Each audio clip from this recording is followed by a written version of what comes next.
Hi guys, a quick overview. I've done all the unboxings pretty much. I've just got a couple more to do, but I thought before I did those I'll just show you the components that are going into my new build. So I've got the Corsair. This is brand new, it's just come out.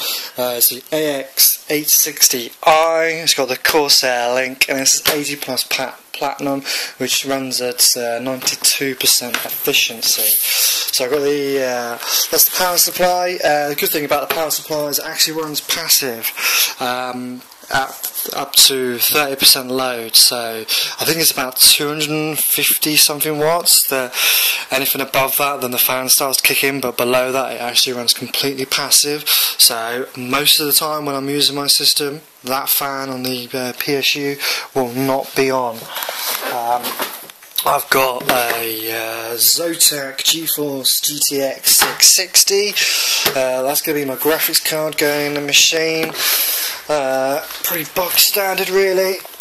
Okay, now I've got two sets of the Kingston HyperX Hyper Performance DDR3. These each set's 8 gigs. I've got 16 gigs in total. Runs at 2,400 megahertz. I got a pretty good deal on those. They were about £32 for each set. So 64 quid for 16 gigs of DDR3 2400. It's not bad. Okay, what else have we got? Okay, processor. I went for the Intel i7 3770K. I was really tempted to go with the i5 3570K. Because to be honest, I'm mainly going to be gaming. I might do a bit of video transcoding, etc. And that's what lent me towards the i7 3770K. If you're just going to be gaming, get the i5 3570. It's exactly the same pretty much, except this does hyper-threading, and hyper-threading does nothing for gaming. So you can save yourself about £50 just by getting the i5 3570, which is still quad-core, as I say. It just doesn't have hyper-threading. Okay, so that's the processor. So far we've done processor, power supply, graphics card, RAM. Just bear with me 1 second. Motherboard. I've already done the unboxing for this. The Gigabyte Z77X UP5TH. Best of Computex power stages, and it's just won the Tom's Hardware Award, as I mentioned in my previous video. So one of the best motherboards out there this year. Thunderbolt included, dual Thunderbolt. Good stuff. Reaching over. Okay, now I've got my sound card. I went for the Creative Labs Sound Blaster XFI Titanium HD. Reasons why it's not in there is because it's just on one side, because I'm literally going to be building this in a moment. That's my sound card. Okay, SSD. Now I went for inside there is a Samsung 830 128 gig SSD. Now I've got one very similar to that. I've got the 256 gig in my laptop, and it's beautiful. Once I build it, I don't know, I may swap them around. I may put this inside my laptop and then put the 256. Difference is the 128 same read speed, I believe, about 500 megs per second, but the 128 write speed is about 320, whereas the 256 is about the 500 mark. So it's probably going to be ideal if I put the 256 in the machine, but I'm just going to build it with this one for the moment.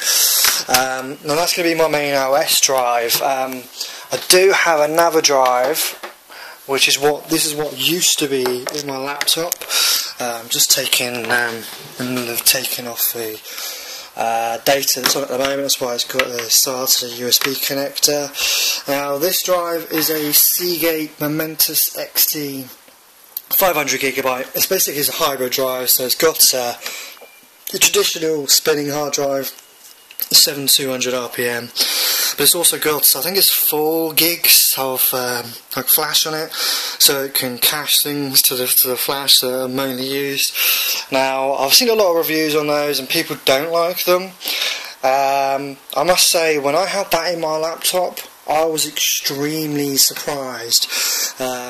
The old hard drive used to boot in about a minute or so. This one did it in 30 seconds. The whole system just seemed a lot zippier. And then when I put my SSD in my laptop, I didn't see that much of an improvement. So I don't know. The jury's out there. From my personal experience, these are fantastic drives. I can't recommend them enough. And as I say, the SSD only improved my boot by about 10 seconds or so. But there we go. So that's going to be my main data drive. Those 2 drives are it at the moment. No other drives are going in at the moment. Okay. Right, I'm not sure if you can see here at the side, but I've got my Corsair Vengeance, the C70 in military green. Now, I'm not going to get that out of the box at the moment. You can see that in the final build's done, but it's a beautiful case. It's very much up to your taste, obviously, and personal preference on case, but that's the one I chose. I'm quite happy with it. Now, you might be thinking, whoa, what's you going to put the normal Intel heatsink on all these components? No. I went for one of these.